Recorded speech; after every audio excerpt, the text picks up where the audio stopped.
Maybe 200 feet underground in Boyers, Pennsylvania, at this Iron Mountain facility where OPM has had a facility since 1960 processing federal government retirement paperwork. Most of it looks like this. For row after row, filing cabinets, in many cases stacked 10 high, full of the paperwork that it requires to retire from the federal government. Basically, if you retired from the government since 1960, at least at some point your paperwork, and it is paper, has passed through here, much of it still stored in this facility. For DOGE and for the Trump administration, this was an easy target. This was something they identified within the first week as something that they wanted to try to modernize, try to use their technical savvy to bring into the 21st century.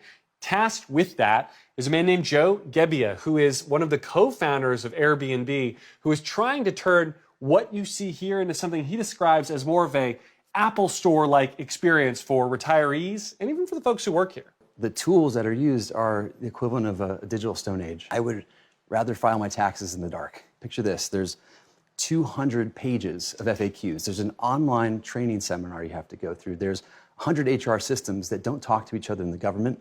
And there's one case folder that moves cavern to cavern, one at a time. And when you think you reached the finish line, you might be missing a signature or a piece of paper, and you have to go back. This isn't the first effort to try to modernize the processes here, the first effort to try to digitize, but it may be the one with the most resources behind it. Just a few weeks ago, the OPM team here says they were able to go their first digital retirement. Basically, no piece of paper was produced. They challenged themselves to get this done in a week. They ultimately did it in 2 days.